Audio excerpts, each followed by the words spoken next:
survivors, and welcome to First Aid Spray, a Resident Evil podcast by fans for fans. This is episode 24, and herein we start a new chapter in our podcast history. See what I did there? This is the first in a series of book club episodes based upon S.D. Perry's Resident Evil novels. My name is Syniac, you can just call me Sy, and joining me on the panel this week, turning pages like he's reading a keeper's diary, it's Fire Button Steve Valance. Hello. He's no sliding worm, he's a bookworm. It's Moist Owlet, aka James. He said, grinning.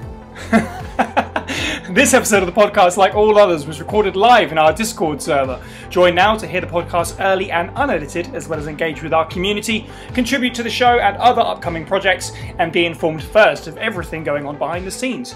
You can find a link to the server in the description of the podcast or on our social media accounts. You can also support the show on Patreon for as little as $1 a month, with various tiers, each with their own perks. Check out patreon.com/FASprayPod for a full list and a chance to create bonus First Aid Spray content. So first things first, housekeeping as always. Let me have a little bit look at what we've brought out in the last little space, because it's been a bit of a crazy month. We've had a whole host of things. Obviously, Resident Evil The Beginning has been running up until recently. That's now finished, so you can watch the entire Resident Evil The Beginning series in its entirety. There's a playlist to make it easier as well. So that was a fun ride. We'll be talking a little bit more about that in the future, I'll say that much, but that's all out there now to hear. Our audio drama of Resident Evil, the book from 1997. So thank you again to everyone who checked that out, was part of the sort of live premiering of those episodes, and of course the cast and crew as well. Also on our YouTube, you will find the latest videos from us. We did a lore-based video about the downfall of the RPD, the last few days of that building, which James did the voiceover for. It's one of my favourite videos that we've actually put together. Really happy with that one. And obviously, we've been covering Resident Evil Village. We've got the bonus episode of the podcast that's come out where we talk about the trailer and go hard on the speculation on that one. We're not going to be talking about the game on this episode, but if you want to hear us talk for over an hour about the game, check out the bonus episode. That's on YouTube and the podcast feeds, as is 5 things you may have missed from the Resident Evil Village trailer. We've also got the Dead Space Patreon exclusive podcast. That is out exclusively for Patreons up until sort of early July, which they'll drop for everyone. So there's one more bonus episode out there, and there's another bonus episode on the way. I won't say what it is, but we have yet more content coming. So it's like I said at the start, it's been crazy. That's all the news from us. Let's get into the Biohazard news.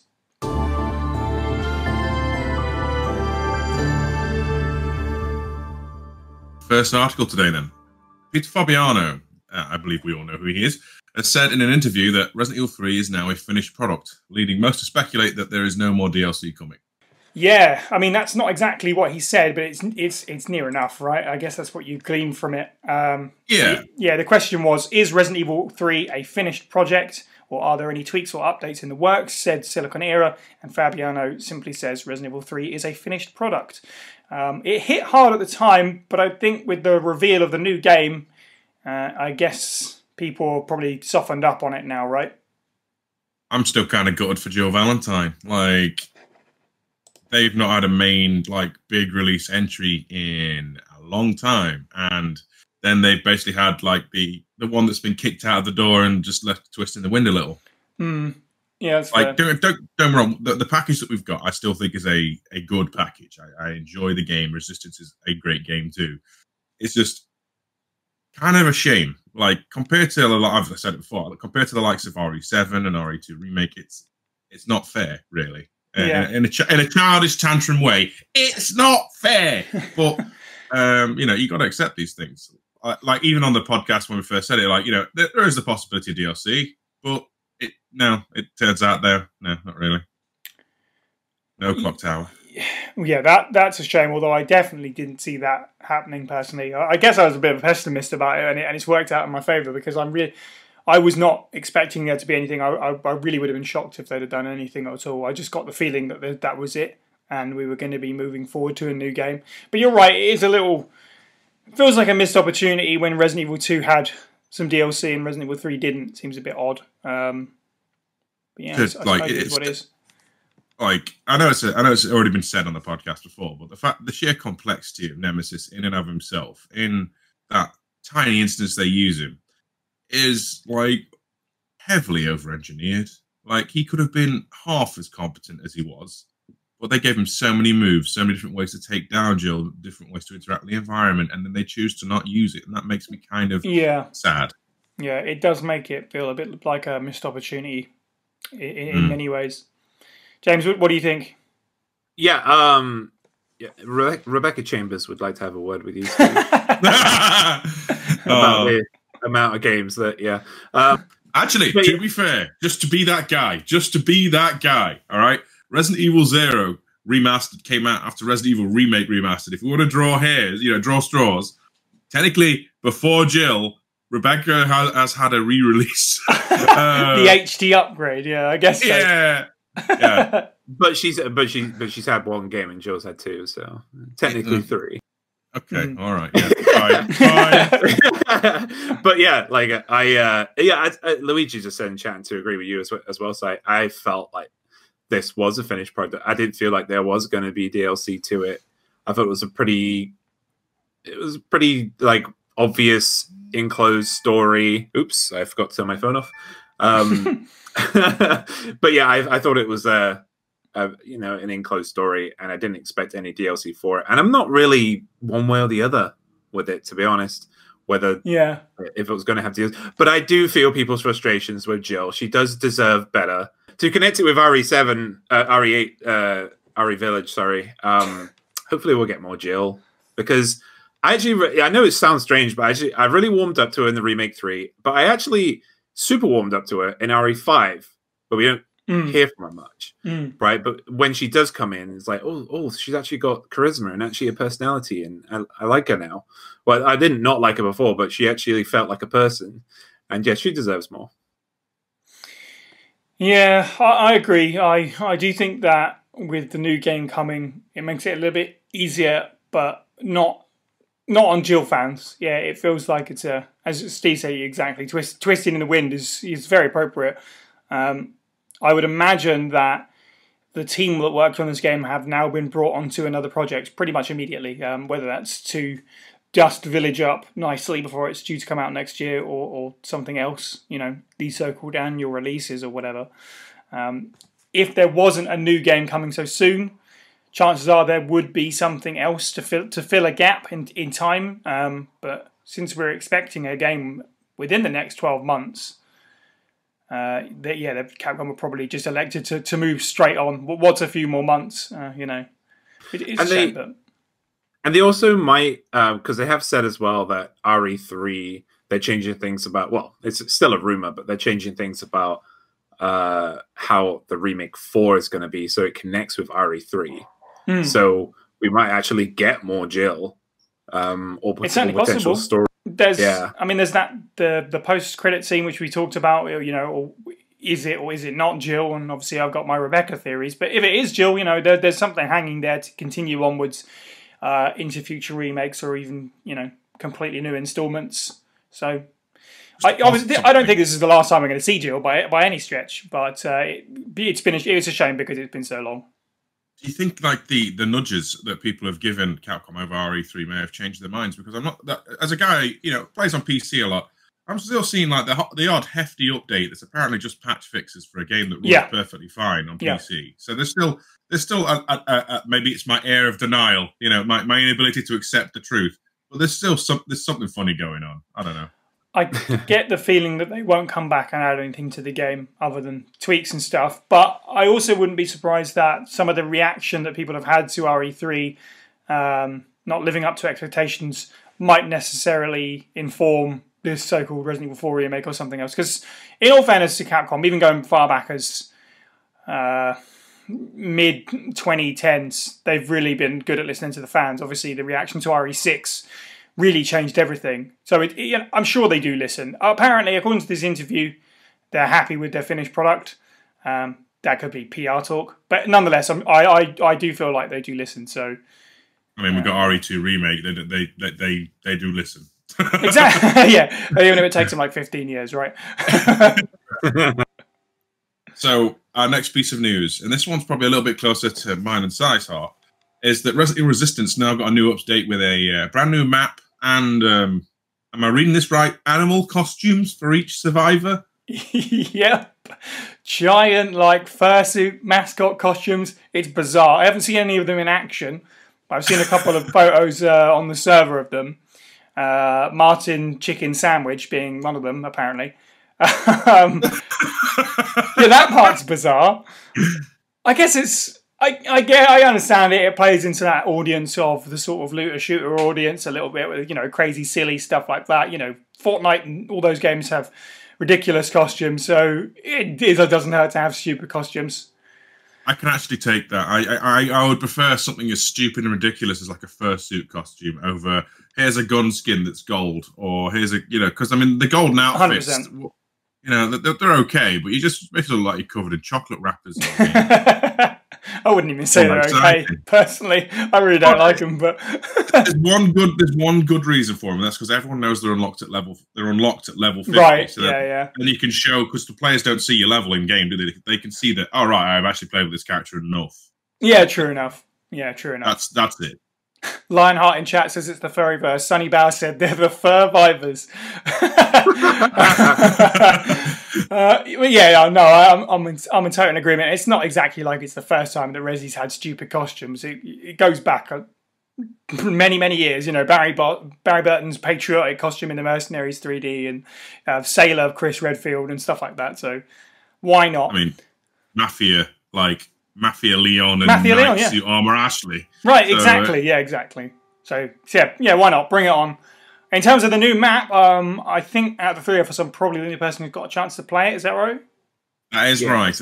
Yeah, I got a couple games in. I can't say... I think it was just a bad night for me personally, but I got at least a look of the map. It's much bigger than anything else. It's easy to get kind of lost in because the layout's very different. It's interesting. I like that it's different, in fact. I mean, they took the opportunity to make something different. It looks nice. It plays nice. It plays different to other maps as well. There's some extra trickery that Masterminds can do where you can sort of lock up the bio cores in round 3. So that makes it stand out a bit as well. Yeah, overall, it's good. Happy with it. Is it exactly like Revelations 2 keeping, or not really? I mean, it did look a bit like that in the trailer, but it's a bit more straightforward than that. A bit more classic American prison.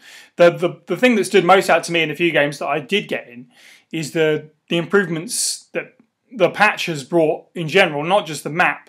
That's nice, but there's some genuine gameplay improvements. The big one that was pointed out to me that makes a huge difference is previously in the sort of equipment area where you go to the item box and get yourself ready to move out, Masterminds could basically put enemies in those areas if they didn't have a front door, or particularly, you know, just waltz a zombie in. Sometimes you get lickers running in the casino and stuff. Well, they all have force fields now, those rooms, so that enemies can't come into them. So survivors have actually got a safe room at the beginning of each round that way.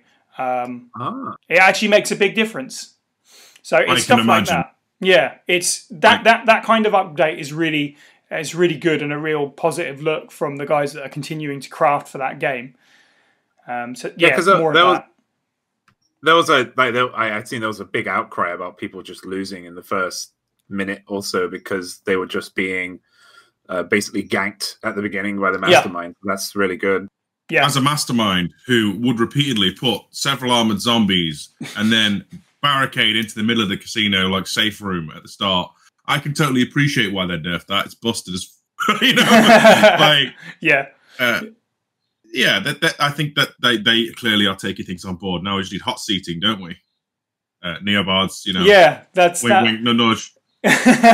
Exactly. That would be nice, but it's also, it makes sense to prioritize gameplay tweaks that makes it feel less cheap and broken in areas and potentially more welcoming to a vaster array of players. Hopefully this keeps up, these kind of updates and this extra content. You know, this is the end of the roadmap that they first released with Jill and Nikolai and the new map.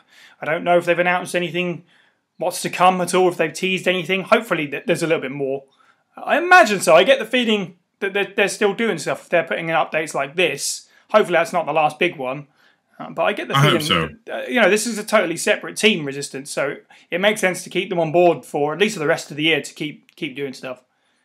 They need to, like this is going to sound the meanest thing. They need to find a way to sell it separately now at this point. I can see that. Not implying Resident Evil 3 is in any way dead weight, but making Resistance its own thing would probably help it sell more, I think, now. Because some people wouldn't like, they may not have been into, if they're not into Resident Evil originally, and they see like, oh, this is multiplayer game that you can torment your friends with, and then they see Resident Evil afterwards, they might go for it then instead. Because I mean, we're all mostly super fans. I mean, James is the newbie, but generally big fans of the series. And there'll be those of us that we see people who hate Resident Evil just because it's got Resident Evil written on it. Because it's a single-player horror game. You make it a separate multiplayer game, you might draw more people in at this point. I agree. I think there is probably friends groups out there that have got people in that group that aren't fans of Resident Evil but want to play the game that all their friends are playing together. So they at least want that half. So I'm 100% on board with that idea.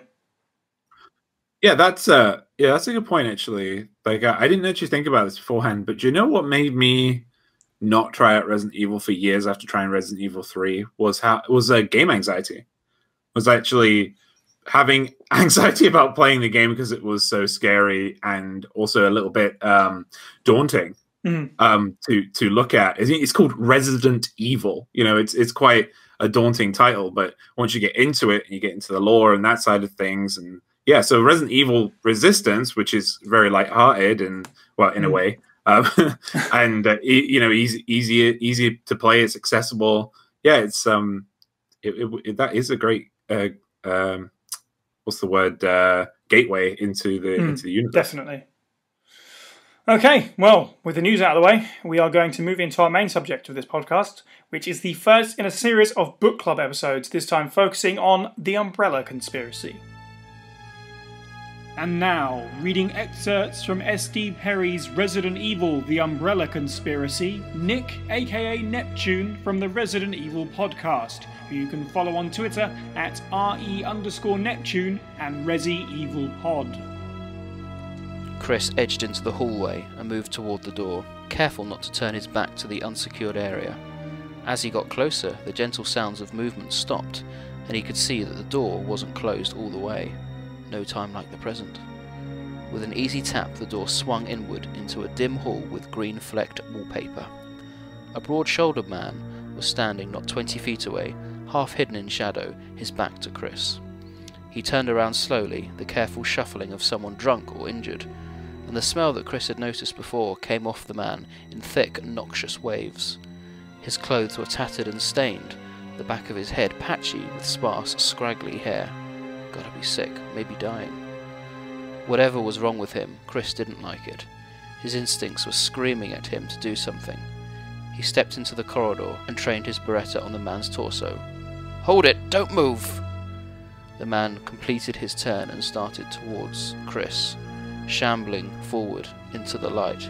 Its face was deathly pale, except for the blood smeared around its rotting lips. Flaps of dry skin hung from its sunken cheeks, and the dark wells of the creature's eye sockets glittered with hunger as it reached out with skeletal hands.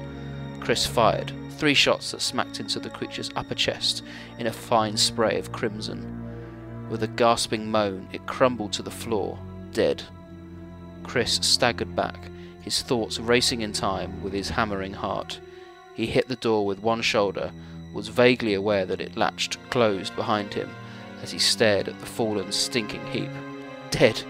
That thing's the walking goddamn dead! Okay, so it's book club time. It was going to happen inevitably, certainly. We're trying to touch sort of all aspects of the franchise. And it makes sense to sort of spread those wings a little bit. So let's look at the book series. Most of people will at least be aware of this. S.D. Perry is the writer for all 7 books in the series. This is the first book, obviously we're going to start, which is focused on the events of the original Resident Evil. There is conflicting reports online. I tried to get an exact date of when it was first published, but it was sometime in September 1998 by Pocket Books. And then again in September 2012, it was re-released by Titan Books, there are some reports that it was on the exact same day all those years later, but I can't confirm that. But this re-release had new cover art as well. According to S.D. Perry herself, in an interview over with our friends at Crimson Head, which you can go read on their website, she said that Capcom representatives reached out to her father, Steve Perry, who had some experience in writing novels in franchises such as Alien, and I believe Star Trek as well, but he was busy and passed it along to his daughter, who had experience also writing for Alien at the time and Alien vs. Predator, and coincidentally has gone on to write for Star Trek.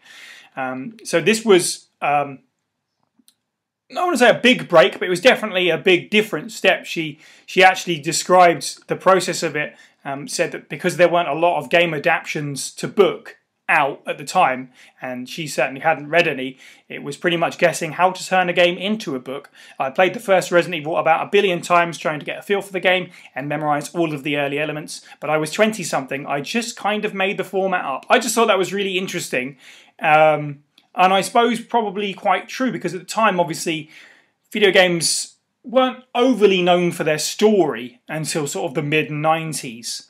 This was the sort of first generation of games that were really amping up a story. So there wasn't really any need for novelizations of video game plots. You know, what can you say in 300 pages about Mario going to throw a hammer at Bowser and take the princess home? It's so. I mean, I remember the critically panned Doom novels, the Desert Strike novel and stuff like that. So yeah, I'm not saying they didn't exist, but they weren't very good. No. Fair enough. Well, let's talk about early memories before we decide whether or not this book is any good. I'm just going to assume off the top, James, being new to the series, as we often say, you've never read this until now? Yes. Yeah, this is my first time reading it. Cool. Fantastic. Steve, what was your earliest memories of either this book or the series, in fact? First year at college. That's basically what it comes down to, because I spent a lot of time in my local city centre, and there's a Forbidden Planet. And obviously, at this point, we hadn't got remake. No, I think we'd had remake, but we hadn't had like RE4 or anything like that. So I was just, I need some new Resident Evil stuff, man. I want some of those new figures of Forbidden Planet or something. Go in there, and there is a stack of shelves with, like, I don't think it was the full set, but it was some of the S.D. Perry novels. And I thought, you know what, I'll try the first one and see if I like it and come back and get the rest. Because apparently, Superfan here was also frugal, you know. and that's basically my first time. I was on a shopping trip with some friends to get some Resident Evil merchandise, like on, I want to say, break from, yeah, it was sixth form or college, one of those two. And then just literally barreled in, and then decided to get frugal at the last point. I remember this because my mates gave me like no end of like abuse afterwards, going, "You wanted stuff, but you only want one thing. You picky son of a." Yeah. That's amazing, and also sort of weirdly similar. This is my first time actually reading the first one. I only have experience with a couple of the books before now, so it was among many things we've done with the podcast. It's just a good excuse for me to do it. The only book that I ever owned myself was the Code Veronica Code Veronica novelization, and I think this was the same shop that I bought my Birkin G2 figure from way back in the day. I probably went back in there looking for more and came across the books and presented with a choice. And I'm gonna get this one out of the way. Well, I'll probably talk about it more once we get to that book. But I had all these Resident Evil book choices in front of me, and I could have picked up a novelization of a game I'd already played. But I thought, well, you know, I want to experience a new story. So I bought the Code Veronica book and read that because I hadn't played the game. And that was my first experience to the Code Veronica story, was via S.D. Perry's novelization. But we'll get there. We'll get there eventually. So yeah, that's my sort of introduction to the series. Maybe around 2012 sort of time, I picked up the entire set off of eBay. But other than sort of dipping in and out, I've not really touched them. This was just a good excuse to sit down and actually get through one from start to finish. So before we get what's on the inside of the novel, let's talk about the outside of the novel. Let's talk about the artwork. James, what do you think of the front cover? Obviously, there's two out there. Well, mostly I was looking at the original. But either way, what do you think of the artwork for the Umbrella Conspiracy? So is the first one, is that the purple one? Yes. Yes. Okay, yeah, that is dope. Like, look at that. I mean, I'm looking at it right now, and it is freaking great. I mean, those contrasting colors are, although they're not, how would you say, they're not conducive to the game. Like how they connects with the game much. Like, that artwork is great, and gives you a really good sense of what the story's about. You've got your Cerberus in there, you've got your Yawn in there, you got the Tyrant. You got your Zombie, obviously, who's the centerpiece. You got the Mansion in the background, and you three main characters. And yeah, look, I'm a lover of font. Okay, I don't normally say it on this podcast because it's an audio podcast, but I love the font as well. The font is really nice, and it does. It has a Freddy Krueger-ish kind of. It sort of does, actually. Yeah, and I like it. A lot of work has gone into that cover. The second one is a bit more plain, a bit more bland, and I'm not a fan of it. As it's only got, I think, I don't have it up on me right now, but it's only got Jill and Chris on the front, right, and nothing else really. And so it's Luigi agrees, the front is fantastic, thank you. But yeah, the second one, the most recent one, I'm not really a fan of, because it only shows the two characters. It doesn't show you, it doesn't make you excited for what's inside the book. And I know there's that old adage of don't judge a book by its cover, but if I seen that, like younger James, if I seen that, right, I'd be like, no, I'm judging this book by its cover, and I wouldn't want to get that, because I don't know who these people are. You're not really showing the story. Whereas with the original one, it's like, wow, look at all these fantastical things and the colors. Right. And, exactly, yeah. Look at all these monsters and stuff. You definitely don't get that from the 2012. It is just Chris and Jill standing there. It could be anything. I completely agree. It's very boring. It's very flat. I like that in a sense. It does make all the books uniform, because they kind of carry that along a bit. They all look very similar, which is nice. And together, I'm sure they do have some sort of visual appeal. But yeah, there's a lot of stuff lost that original one brings up. It gives you a great sense of the atmosphere. It's got Do we nice know if there's scheme. like a spine image? You know how they put these season books together? Like, is there like an image on the spine of the newer style? Not that I know of. I'll have to look into that for Book Club 2, maybe, but not that I've seen, no. They all share a similar sort of visual design on the front, but I don't know if there's anything more to it than that. Steve, what do you think about the front covers? Honestly, I like it. Like, I appreciate the fact that there is some old, I want to say it's not concept art, but promo art has been recycled, and then there's clearly a different mansion, and the Chris and Jill at the bottom are adorable. I like it, the way they're like Jill almost seems like she's a stick figurine, but you know, I generally like it overall. I think the uniform like style of the original cover is infinitely more interesting, like everyone has said, than the newer one. Though I think the newer one, I mean, we've said that they did it with the newer ones to maintain a uniform identity, but these other books do. Yeah, it's like that Resident Evil logo stays the same across them. It's like Goosebumps. They always have the same logo across the entire series. Very true. Very true.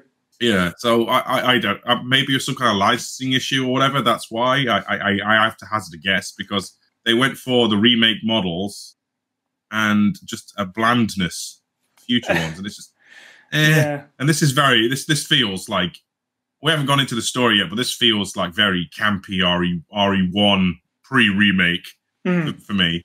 So yeah, as James said, we are judging a book by its cover. Yeah, definitely would say the original version is the winner. It looks nice. It stuck out for me at the time. It still sticks out for me now.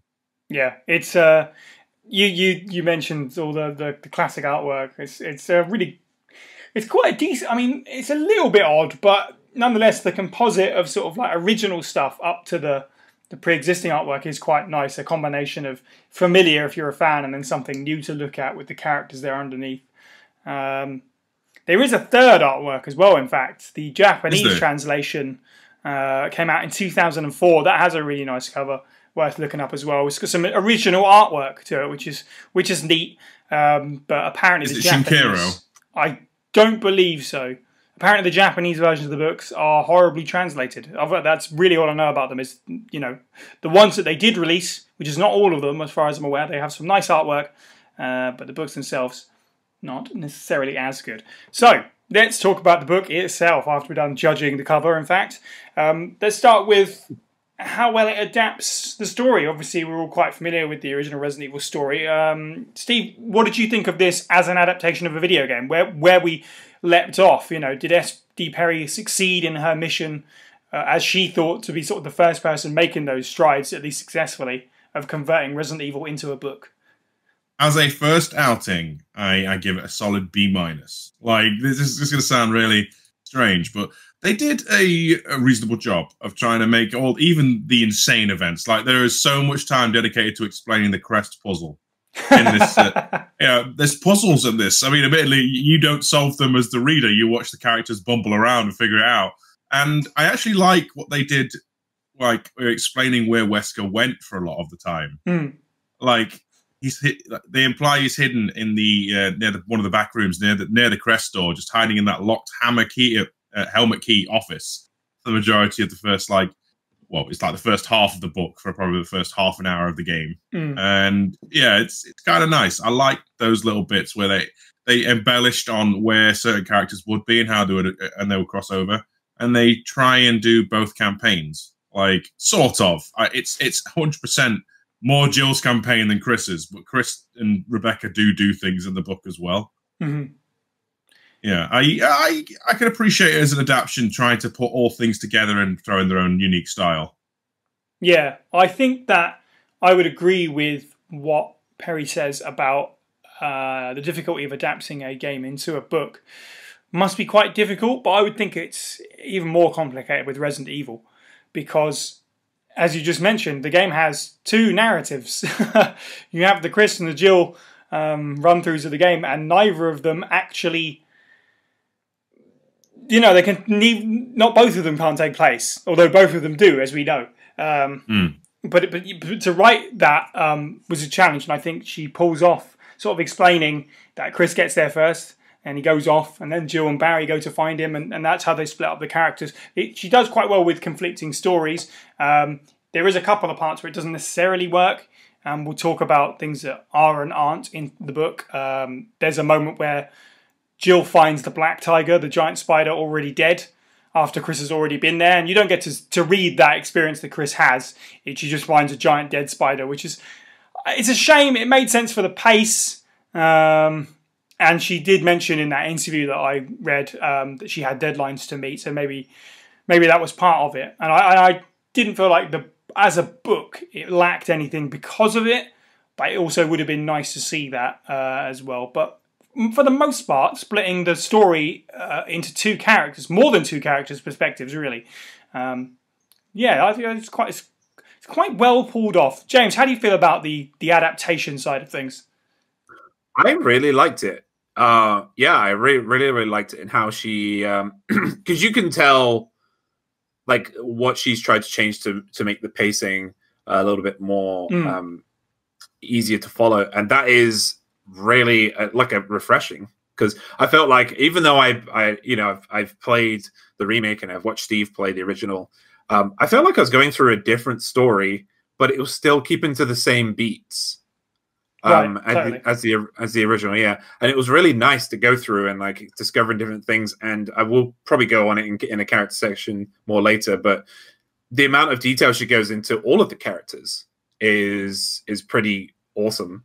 And I felt more connected to them than I ever did in the games when I read this. But I mean, that's what you get when you're reading a novel, because you are there with them. You know, I mean, I know it's the same in a game as well, but there's only certain things you can describe in a game that came out in 2001 and 1996. So, yeah, there's only so much you can do. But, yeah, in the book, she managed to describe and go through the pacing and the story very, very well, and keep it still to Resident Evil hooks and beats. And I was very impressed with it. Yeah, she hits all the key narrative points. She doesn't cut out any character that I can think of. Because of the nature of being a book, like you say, you get a little bit more insight into certain other characters, like the STARS members at the beginning. They get a little bit more of a description than the games ever really give. which is nice. Fixation on forest, I think, a lot of the time on this one. Yeah, a little bit. Yeah, a little bit. Which is interesting because I think, so here we go, right? So this was published in '98, around the same time that Resident Evil 2 was released. So I would imagine that S.T. Perry was given access to certain materials and guidelines because she mentions things like Chief Irons and describes the RPD quite faithfully, even though, you know, those things aren't in Resident Evil 1. She even mentions Ben from RE2, and obviously that never comes up in RE1. So obviously she has a rough idea of what's coming next. Capcom have kind of informed her. But there are other parts where it doesn't quite match up. Like the RPD building doesn't... The background history of the RPD and the stars doesn't match up with the art museum aspect of Resident Evil 2. That's conflicting. But it is interesting. It's an interesting insight to where the canon was at the time, because maybe the forest thing is a... I'm going to keep bringing this up. Maybe it's a hint, nudge, nudge at the fact that Elsa Walker was being considered at the time to be related to Forrest. Maybe. Who knows? But other than that, it does reference Resident Evil the book, which was, you know, debatably canon. And we obviously know that quite well because of Resident Evil the beginning now. But it mentions Billy Rabbitson. I've heard of that. Yeah, yeah, that one. It mentions Billy Rabbitson. It does sort of contradict with the story of that. But it's really interesting to see this version of canon now, looking back on it being published in '98. Because after that, we would get some more of the sort of Stars history added in, and Samurai Edge and stuff like that, which doesn't come up in the book or conflicts with the book. Yeah, I just thought it's a really weird, interesting window into what was going on at the time. I did notice that the like, I think it's like only one or two quotes from Billy Rabbitson, but it is like, "They're going to kill me, Chris." And I was like, immediately, because at the time of my latest reading through, I had, you know, been watching the beginning. Like, I heard it in, it's Robbie Aaron's voice, isn't it? It is. Like, "They're going to kill me, Chris." You know, like I read that line in his voice. It was amazing. I did the same thing. That's great. I did it with every character, I have to be honest. Because I've been sitting there slaving over the edit, you know, at the time. So everyone in this was the cast at the beginning. So that made it extra special, but that's neither here nor there. So speaking of adaptions, I guess the last thing is cuts. There's a rather egregious cut that I think from this. Steve, do you know what one I'm talking about? Do you mean how the guardhouse gets kind of like compressed, or? Well, I guess there's that, but James, you kind of mentioned it on the front cover. That image of the infected snake, which I don't know if that's actually is that Yawn actual artwork? I'm not sure if it is or not. I can't remember, but either way, Yawn isn't in the book, is it? Not that I remember. Really? Yeah, they talk about a giant snake. Do they? Yeah. I remember them. Yeah. Chris and Rebecca having loads of snakes fall on them or whatever, but I don't remember a giant snake. No, there's definitely no, because when he first they come across Richard, he's dead already. You don't even get to talk to him, and then they go into a room together, and Chris shoots it in the eye, and there's like a big black hole, and it's basically he crits the snake. Oh yeah, no, you're right. Fair enough then. Well, I take back what I said. I do remember that now. Like I said, the snakes do get a thing, but it's more like the run up to the guardhouse. There's a shed load of them. It implies that like the floor is snakes. Yeah, as opposed to Yawn itself, where the big boss creature gets no screen time. Well, no read time, I suppose, with the word. But it does though. It gets no, but I mean, it doesn't get much. It doesn't get much of a threat rating in comparison. I guess. I mean, she did. What I liked about her descriptive writing is she did. There was a lot of tension there before they went into the room, to the point that I actually got to a certain point. I actually forgot about it, and then it just spawned out of a wall and started attacking them. And then Crit had his crit headshot. Crit Headfield. That's his name now. Crit Headfield. He says, grinning. So. I'm going to mention it now. We'll mention it later on as well. But the amount of times Chris says he's grinning is, oh my God. Just every time. It's every page I feel like that Chris is having a chapter. Chris says grinning. Chris turns around grinning. Chris, you know. Anyway. I can't say that I actually noticed that. We might as well talk about the general writing style of the book since we've arrived there. I can't say I noticed that. I did notice that, and she, funnily enough, mentioned this in the interview that I read afterwards. She's never going to live down not knowing her weapons. She doesn't. There's some in there, and I know this comes up in later books, where she just sort of uses words interchangeably, like clips and magazines, like they're the same thing. But in all fairness, you sort of can forgive it for a book written over 20 years ago by a 20-year-old, who wouldn't know what they were talking about and had deadlines to keep. So I didn't mind too much. Overall, I fairly decently written. In terms of an adaptation, there's no pacing issues. Resident Evil is about running back and forth, rubbing keys on different doors. There's obviously less of that here, almost to a comical degree. But it has to serve the book. What she does excel at, I thought, was describing gore.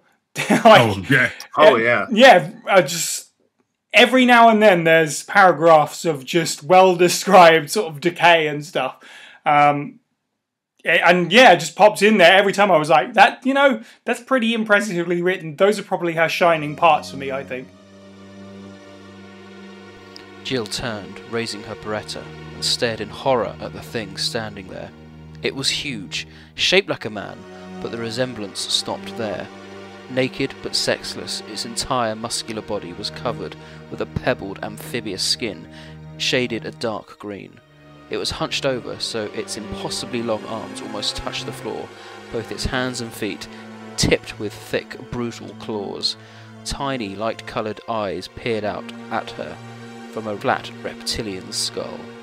It turned its strange gaze towards her, dropped its wide-hinged jaw, and let out a tremendous high-pitched screech like nothing she'd ever heard before, the sound echoing around her, filling her with mortal terror. Jill fired 3 shots that smacked into the creature's chest and sent it reeling backwards. It stumbled, fell against the tunnel wall, and with another terrible shriek it sprang at her, pushing off the stones with powerful legs, its claws outstretched and grasping. She fired again and again as it flew towards her, the bullets tearing into puckered flesh, ribbons of dark blood coiling away, and it landed in a heaving crouch only a few feet in front of her, screaming, one massive arm snaking out to swipe at her legs. A musky, mouldy animal smell washed over her, a smell like dark places and feral rage. Jesus, why won't it die? Jill trained the Beretta on the back of its skull and emptied the clip. Even as the green flesh splattered away and bones splintered, she continued to fire, the hot slugs ripping into the pulpy, pinkish mass of its brain. Click, click, click. No more bullets. She lowered the weapon, her entire body shaking. It was over. The creature was dead, but it had taken almost an entire clip, 15 9mm rounds, the last 7 or 8 at close range. Is it Forrest who was eaten by the crow? Yes. And they took his soul as well. They took his eyes. That was gross. Like, that was so gross. Like it. I mean, I know, because I remember Steve, when we were playing the original game, I remember Steve just, like, kind of explaining to me what's happened, and I'm like, but look, it's just pixels. It just looks really silly, And then I heard the crows, I was like, birds, okay, right? And then in the book, when it happened, I was like, holy crap! Like, they're literally just poking, like a death by 1,000 cuts with Forrest, and what a horrible death. It's just awful. It's going to sound really strange. I need to say this because that scene, right, is the one time it made me visualize part of the live action films. When the crows attack the minibus, whatever the frig is. Yep. Literally, that's how I pictured the crows like behaving, and it made me like wince as I was reading. It was kind of cool.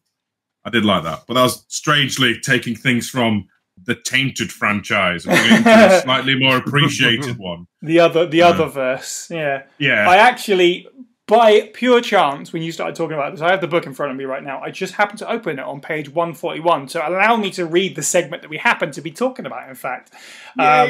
Forrest's body was covered with wounds, most an inch or 2 across and surrounded by raw, bloody flesh. It was as if he'd been stabbed by It was as if he'd been stabbed hundreds of times with a dull knife, each vicious cut ripping away chunks of skin and muscle. Part of his ribcage was cruelly exposed, slivers of white showing beneath tattered redness. His eyeless, streaming stare was the crowning horror, like the killer hadn't been content to take Forrest's life, wanting his soul instead. That's the one. Yeah. So awesome. Yeah, that's that. Just one example, I think, of some really successful, not shocking necessarily, but powerfully written parts about, these characters that find their friends dead along the way. This is the bit where it talks about how Chris says that he'll never see that southern good boy again or something, right? Yeah, something like that. I'm flicking through. I can't see it. I'm not going to read the book directly on the podcast. We'd be here forever. I mean, Sizor does such a great job. I think like moments after that, he turns around and goes to a stairway, and Rebecca Chambers is at the bottom of the stairs. And at that point, I was like, "No, you can't be there! Run! There's murdering crows! They're everywhere! Get out!" So let's talk about characters then. James, how did you feel about the characters, specifically Rebecca? Since you're there, did you think they did a good job with her in this? Because obviously she gets very few roles throughout the series, some of which is just this one several times. So what did you think of sort of this take of it? Oh yeah, I loved her in this. I loved her even more. Like I felt like Perry really understood who Rebecca is. Like that, I made a tweet yesterday while I was reading this certain excerpt, and it was about Chris was making an assumption and was basically being patronizing, and he was questioning himself about that, right? He was saying he was arguing with himself, debating about Rebecca Chambers, about if she's capable. Right, and you see time and time again that she is, right, and that's really nice to see, because in the game you don't really see that, right? Totally. And it kind of it reinforces my idea. Like when I was talking about her during the profile of her, go check that out. It's really good. I just defend Rebecca Chambers for an hour and a half. It really spoke to me, and how important she is as a character, like, and how, like, she's constantly reminding you, and she's constantly reminding Chris, and Chris is also reminding you after a time, so he's progressing as a character, that she's gone through basic training, she's gone through everything they have, you know, and she's capable, and she's smart, you know, and she goes through so much, and she can go through more, right? So it's I don't know what Caliban Cove is like in the rest of the book, so I'm excited to get into Caliban Cove, obviously. Totally. But her character is amazing. I loved it, and I didn't ever feel like she was a princess in a castle.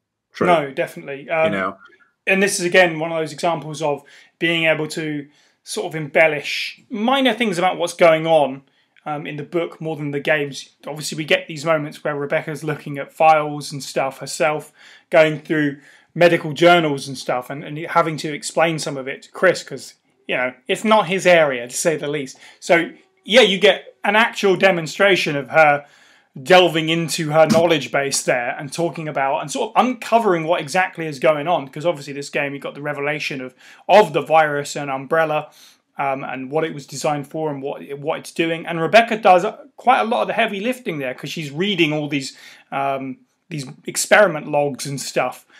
So that was fantastic use of her character. I'm in agreement. This is a really strong portrayal of Rebecca. In terms of other characters, oh no, go ahead. Yeah, and she works really well with Chris as well in this book. Yeah, definitely. Like in the game, okay, they're a team, and not to hate on the game, because the game's great, right? But in the book, they really felt like a team after a bit. Chris. Because again, we're looking into a book, so we're looking into the inner thoughts of Chris and Rebecca, right, and how they're learning and how they're growing. But one criticism about Chris, though, is that he feels like a different character to the game. Right. He feels different in a way, and I'm going to go back to it again, because he's constantly smiling, he's constantly grinning, right, and he's kind of keeping an upbeat, even though he's going through all this stuff. He's very upbeat. He's actually on almost at the same level as Rebecca at one point, who's just trying to keep it. You know, it's her. That's her way. She's a very optimistic and smiley person. She's meant to be there to help and support. And yeah, Chris was a little bit of a weirder, different. Well, not weird. That's a bad word to use. He was a different person, but I liked him. I think, you know, I liked him, and the rest of the characters as well. Barry, oh my god, I love that man. Like, he arguably went through the worst in this book. You know, he's constantly being threatened. Like, well, his family are being threatened, which is threatening his honor, which you learn from the beginning is incredibly important to Barry. And like, you're going through the book, and West is constantly hitting it and hitting him with this rhetoric of his family being in danger. And I just felt for the man. I felt really sorry for him. Jill, I looked at Jill. I know Chris was kind of as well, but Jill is a stereotypical crackpot conspiracy theorist. Like, I still liked her, and she's got skills, and it was nice. I did enjoy every chapter she had. But yeah, she did feel a little bit forced when it came to the conspiracy theories. It just in the maybe book. It's Wesker. Nah, you're crazy, Jill. It can't be Wesker. I remember that bit especially. Like, and everyone's like just look face palming as they read the book. Realizing, yes, Jill.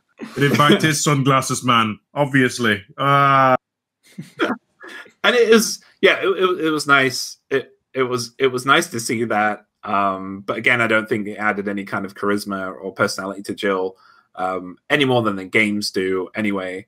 But I don't think Perry had much to work with at that point, right? When it came to Jill, yeah, which would make, other than sort of some stuff that Capcom might have given him about character, he really only had the 1996 game to use, which is why I would actually say this version of Chris actually matches up with the original Resident Evil quite well, in my opinion.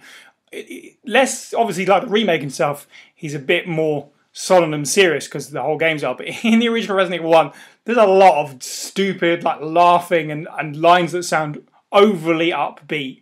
You know, Chris makes like the joke about the root of the problem and stuff. So looks like we got to the root of the problem. Right. He's a bit of a goofball in RE1, really. So I guess that's where she got it from. Otherwise, I generally agree. Jill, again, this is one of those things, and we could probably have a whole other discussion on it. Working with what you got at the time, some people don't like these books because they contradict the canon, especially as it goes on. Which I think is a challenge because, according to S.T. Perry, Capcom didn't give her enough sort of information about what they were doing next. So it kind of, she would write something and then something would come out and she'd be like, well, damn, that's kind of made this make no sense now. But in lots of places, she had to fill in some gaps. And I like, in this one, before we learn that Jill's part of Delta Force, which is the canon now, her backstory is a burglar, which is a cool idea to justify her lockpicking abilities, I guess. It works. I had no problem with it. Well, she's the daughter of a professional thief, isn't she? Exactly, which is a really interesting story. Completely non-canon now, of course. But I thought it was a intriguing idea. Steve, how did you feel about the characters at large? Can I just one? Yeah, I want to take it back because Si, you are right. You're completely right. I was thinking about remake Chris. Yeah, the original Chris. I mean, it's easy to do that. Is a complete goofball, and it makes complete sense that he would constantly be grinning at people, and yeah. So I take that back. Anyway, Steve. So generally, I appreciated most of these characters. I would agree that Jill is a little bit. She starts out until they enter the mansion with a lot more personality, and then after that, she's almost a bit more ciphery, like author insert or reader insert. But Chris and Rebecca generally have like this almost big brother and sister kind of thing going on. And I especially love the way, like when she's trying to do the piano lesson bit and she's trying to remember and she gets progressively more annoyed, followed by, I'm solving a puzzle. And then like, Chris told me to stay, but I'm not going to, because then what would I have achieved? All of the mission or something like that. She rebels against it. And then Chris just like, oh, brilliant, cheers. When she shows up with like the shield key, what have you later on. But no, I think that the biggest dynamic in this book is Barry and Wesker, the unseen story, and I love every second. Yes, for sure. Same, yeah. Like here, like even the novel even plays with you a bit. Like initially, it doesn't even try and give away until they set boots in the mansion. It doesn't try and play Wesker off as the bad guy, but the second is in there, they immediately go full like scheming evil man. He's like constantly contemplating how next he's going to achieve his goals, and he just thinks, Barry. His solution to every problem is to manipulate that poor guy, and Barry has to take everything he says at his word. I'm that bit where Barry hits him with the gun. I like, I'm there with him, like, just shoot the man, just take care of him. But he does. Yeah, no, it's nice to see that character dynamic. It's so evil and manipulative. Yeah. Again, this is the thing of the book, isn't it? We get to see things we wouldn't normally be able to see. So to get to actually get Barry's perspective on these situations, because some of the book is written from his perspective, you get to have him like lamenting the death of Enrico because of the situation that now he's tied up in. That part was particularly strong for me. Oh yeah, where Wesker's basically feeding the lines of no one else has to die kind of thing, isn't it? Yeah, exactly. And Barry's still like internally thinking, well, Enrico's still dead either way. Questioning his, I want to say his loyalties, but obviously his loyalty is to his family first, and I can't really blame him.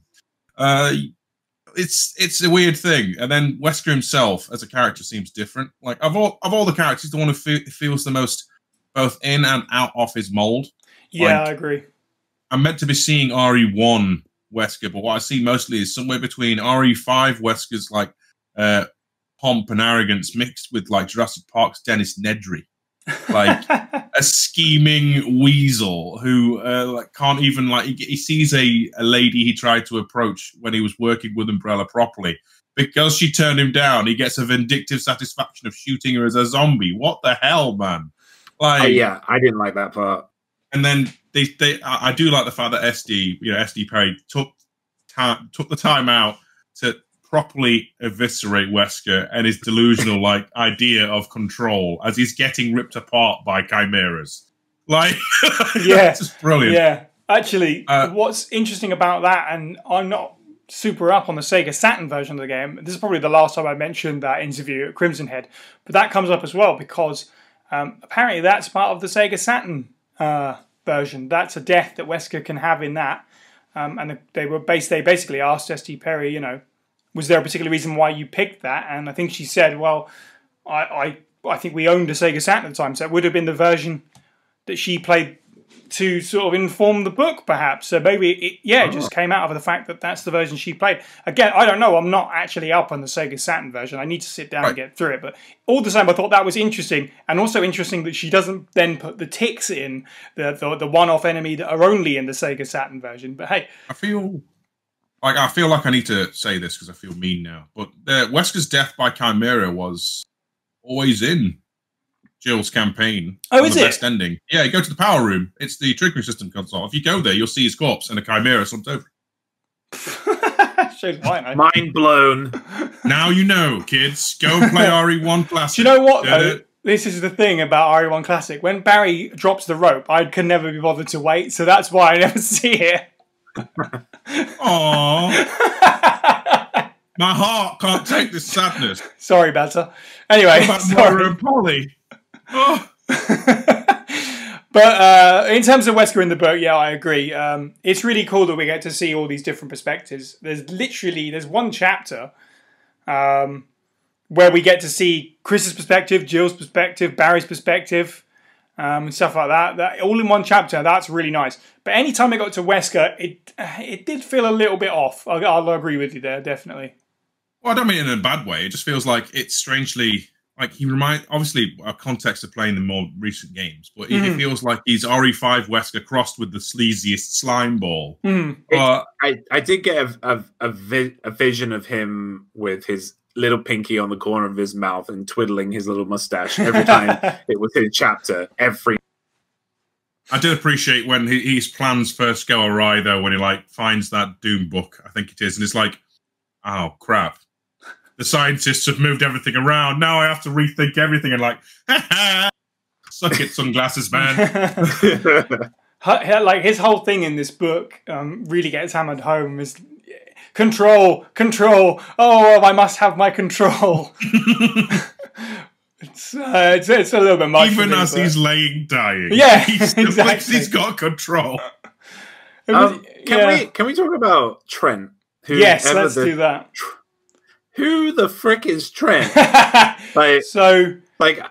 don't know who this guy is. We're going to be talking about this over the many episodes of Book Club, I think. So Trent is an original character written for the novels, inserted to be a sort of mysterious third party. So that's why you were like, who? Because they're not actually part of Resident Evil, the video games, in any fashion.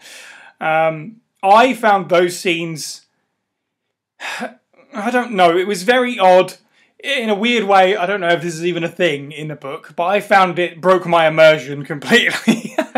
Because he's the cigarette smoking man in X-Files. He just shows up to be a Deus Ex Machina that he yes, off. That is basically it. I thought it was an interesting idea in the sense that, he gives Jill this data pad that, has the map on it and stuff. That was an interesting way to handle some more gamey kind of aspects almost. But, yeah, it felt very weird. I'm intrigued to see what lies out from here from the character, but, I did feel like it didn't necessarily quite fit. Because everything else is quite faithfully done, so it stands out a little bit. The thing that bamboozles me, really, you have to take in character motivation to things. If he's part of, shall we say, this? I think this is what implies split umbrella factions, isn't it? This whole thing. Yeah, there's definitely mention of another umbrella, which I think comes from the mistranslation in the game of white umbrella, which isn't a thing. I'm fairly sure that's mentioned in the book somewhere. Don't get me wrong, taking a line and run with it. Well done, SD Perry. Sure, absolutely. I mean, she did, like she said, she really went through that game and took everything that she could out of it. Yeah. The whole idea of umbrella splinter factions is good. I actually appreciate that. But now the thing is, if he had this little data pad with all this evidence on, and he really wanted to just mess with Umbrella, he handed it over in a police station, didn't he? He gives it to just give it to someone who isn't Irons. There's evidence here of wrongdoing, guys. Why don't you go do that whole attack the stock market, etc., etc. There was no need for the incident in the first place. I mean. Now that you mention it. poor Joseph Frost died because this man wanted to see the stars go for a flipping helicopter ride. That poor Southern boy. Yeah. Does SD Perry ever confirm that Trent is a spoilers, but Trent does appear more than once. He's in every novel, and I think he gets the novel devoted to himself. Does he speak to more people than Jill? Yes.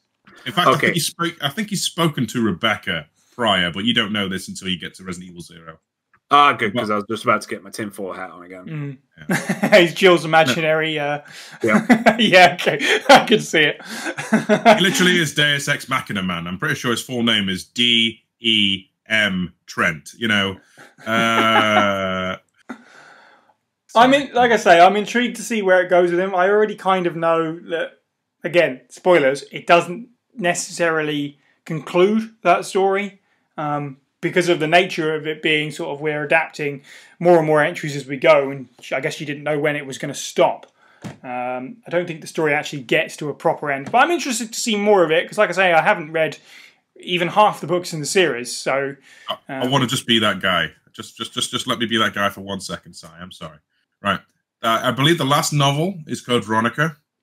And I think technically it's 0, but, I know what you mean. Canonically, yeah. Canonically it's 0, and it's all building up to taking down Umbrella, and then it stops. Right, yeah. Which is coincidental. Because if the next book had been, and then the stock market took out Umbrella, I don't think it would have gone down as well. Right.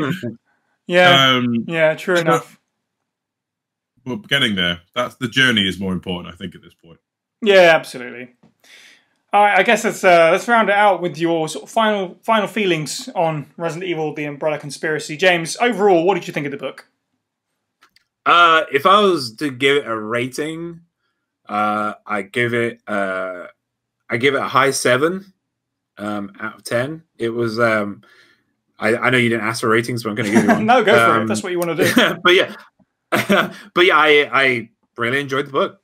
I mean, I was constantly I was constantly drawn in by every chapter. Sometimes I can get a little bit lazy with books. Sometimes I can get very lazy with books. But this one kept me hooked throughout the entire thing. I wanted to see that. I wanted to see Barry get, have his revenge on Wesker. I wanted my girl to get out of there. I wanted Chris to get out of there because he was so lovable at that point. She wrote really, really well, and it's a credit, I think, especially to a series like this, where the fan base is so passionate, and you could tell just by reading this book that she is also passionate about this franchise. So that's all I've got to say. Fantastic. Steve, what are your final feelings other than B-? Honestly, it's a very good B-. But no, like they managed to pull off trying to make a canonical like adventure out of original RE1. And let's be fair, we've still got like people trying to work on that now. Like Crimson Head Elder legend Sonny Bauer is still working on the canon ending project, for God's sake. And the fact that they've attempted to make it, and it mostly works. I feel like Chris and Rebecca get left a bit on the wayside. It feels more Jill's campaign than Chris's, right? Opposed to a nice 50-50 balance. But overall, it's a good time. I think it feels at times like it's not actually a horror novel, except when it gets into the gore. It feels more like a murder mystery or a crime novel, which is not a slight. Like, no, I actually do appreciate that. That's in the DNA of Resident Evil, really, isn't it? So.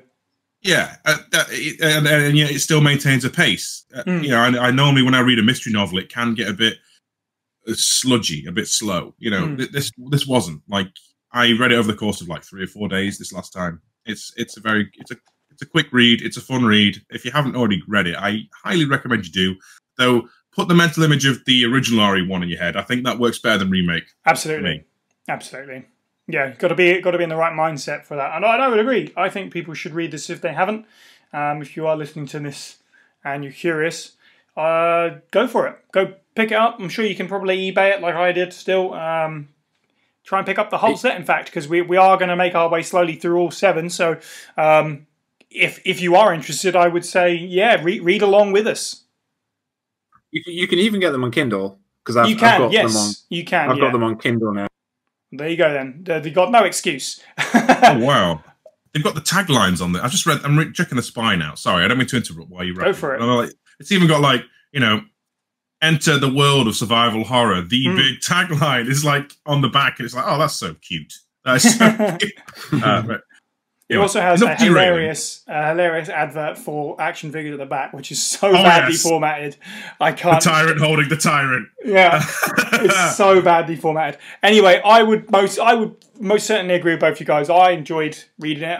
As a fan, I was engaged. It is made for fans, but I don't think that a non-fan wouldn't enjoy it. I think it's very well written in terms of telling the story that it has to tell. The characters all pretty much make sense. It never feels over-encumbered by trying to handle video gamey stuff or an overcomplicated video game plot. As a book, it's a success. I was happy with it, and again, it makes me really interested to see where the story goes from here, especially because the second book in the series is a brand new original story starring Rebecca Chambers. So that's pretty exciting indeed. Yes, you may well squeak that.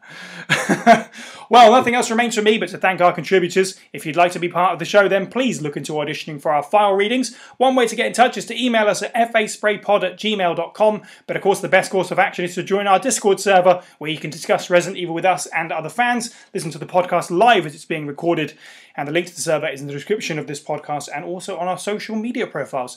You can follow us on Twitter at FASprayPod, on Instagram at FASprayPod, and on Facebook at facebook.com/FASprayPod. You can find the podcast on YouTube, Stitcher, Spotify, and iTunes. And if you enjoyed the show, please do leave us a review if you can. It helps spread the word. You can also support us on Patreon at patreon.com/FASprayPod for as little as $1 a month.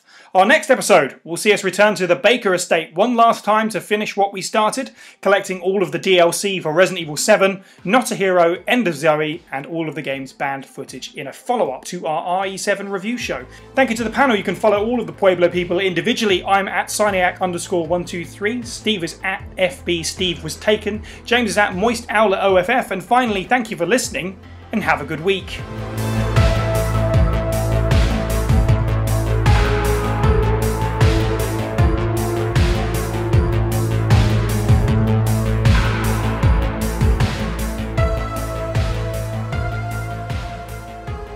In the meantime, thanks everyone for sticking out and listening. Hope you had a good show, and I will catch you later. And that cover is awful, Lou. Jesus Christ! It's bad. Some of them are actually worse because like some of them have just got one character. Like the Code Veronica one is just Claire with her back turned to you. You know, Caliban Clover I think is just Rebecca. Yeah, like the actual Caliban Clover one we've got where she's doing like an action pose and shit. That's amazing. The RE2 one is just two random zombies. It's not even Leon and Claire. Anyway. Right. Bye everybody, thanks. Bye.